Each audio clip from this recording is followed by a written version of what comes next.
Alexander Volkanovski arguably dominated Diego Lopez for 5 rounds, and the only round I saw going to Diego was the second round because he dropped Volk with the right hand. Keep in mind, in that very round, Volk had more volume. He also landed a 4-3 combo that stunned Diego, and at the end of the day, a round is scored based on damage, and if you ask me, Volk did more damage because of that combo toppled with his volume. But I'm sure the judges factored in how Diego dropped Volk with his right hand, which makes it a knockdown, and that's a decent enough argument to score it in favor of the fighter who lacked in volume. Would this Volkanovski beat Ilia Topuria in a rematch?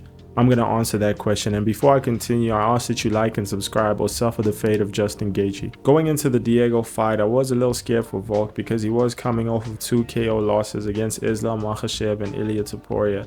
I didn't know if his chin was going to be able to hold it up because Diego Lopez is no slouch. He knocked out Sadiq Youssef and Pat Sabatini in the first round, and a lot of people might overlook Pat Sabatini because he lost to Damon Jackson, but he's 7-2 in the UFC, and in his last performance against Joanderson Brito, he was able to control him for 3 rounds straight, landing minimal ground and pound.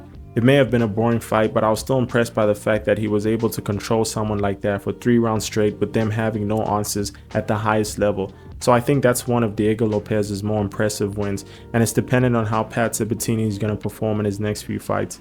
We already knew Diego was a BJJ black belt, and he racked up a couple of wins by submission before joining the UFC.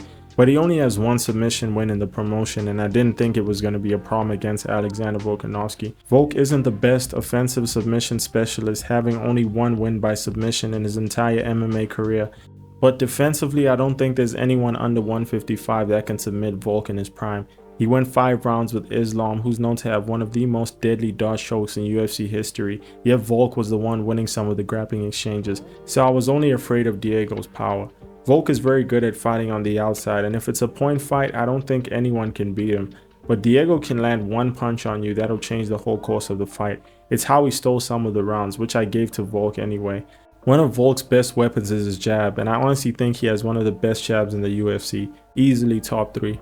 And he's going up against Diego Lopez, who's a very good counter striker. We saw in his fight against Brian Ortega, he countered him with the right hand, then a left hook, and knocked him out, then woke him up again. I'm sure Volk was very mindful of that, so he was very careful with his jabs. He timed his entries. He made sure that when he lands his jab, he doesn't stay in range for a counter, and he does this by using lateral exits. The worst thing you can do against a power puncher is exit in a straight line because it makes it easy for them to catch you in the mix of it. Adesanya has this problem, and that's what got him knocked out by Nasruddin.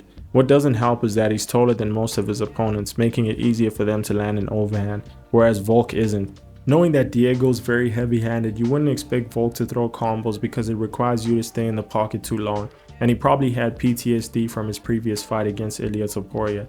Yet Volk was the one landing the 4-3-4, 3-4. The hardest ones that even stunned Diego were the 3-4-3 that he landed in round 1, sending Diego across the octagon, and the 4-3 in round 2. Being the shorter fighter makes it easy for you to land the overhand, and knowing that Diego was very adamant on overwhelming Volk, anytime Diego would blitz, Volk would time the blitz with an overhand, landing it over and over again. No matter what, Diego didn't have an answer for it, and I honestly don't blame him. His distance management was flawless as usual, similar to MVP in a sense that his opponents get frustrated every time they fight him. If you stay on the outside, he'll pick you apart. If you try and blitz in, he'll land the right hand. Volk also had that same threat against Diego Lopez. Diego got so frustrated that he started yelling for eye pokes even though Volk's palms were closed. I honestly don't blame him because he set expectations for himself before he walked into that octagon, and he didn't live up to them. I was also impressed by the fact that Volk was able to take down Diego in the first round and managed to land ground and pound. That was the only takedown he landed, and for the rest of the fight he would attempt to take Diego down but only managed to control him on the cage, which is impressive nonetheless. At 36, you would expect Volk to be out of his prime, knowing that most champions in the lower weight classes are under the age of 35, but his performance against Diego Lopez says otherwise, and I wonder how he'll be able to do against Ilia Topuria in the rematch. We have to understand that Diego Lopez is no Ilia Topuria. We've seen many powerful fighters in the featherweight division. There's Josh Emmett, Jeremy Stevens, Gene Silva, the list goes on. But what separates Ilia Topuria from the rest of these fighters is his precision toppled with his boxing ability. Ilia Topuria drew a lot of inspiration from Canelo, and one of the many things that makes Canelo special are his combos. It's possible to defend 1 punch, but if your opponent throws a 3-punch combo, it's highly unlikely that you'll be able to consistently defend every single one. At least one of them is going to land on a few occasions, and if it's Ilia Topuria, you might just get knocked out. And Diego was throwing combos. Every time Volk would enter the pocket, Diego would attempt a combo, but since Volk's head was tucked, the only thing that landed were the body shots. Why is it that Diego wasn't having as much success as Ilia Topuria? Like Canelo, Ilia Topuria is able to pop off on his opponents because he cuts the ring. He's not the fastest. Volk is the fastest fighter in the featherweight division, and we saw that in the first fight against Ilia Topuria. Volk was keeping him on the outside, landing low kicks, jabs. He didn't stay in the pocket too long, and you could tell that he was afraid of Ilia's power, even more than Diego. When Ilia was pressuring Volk, Volk had no business staying in the pocket, but he still got caught. Why? Because Ilia knows how to cut the ring. Diego was not cutting the ring when he went up against Volk. He was fighting with emotion. I understand that Volk has good distance management and footwork, but I don't think Diego had a good game plan.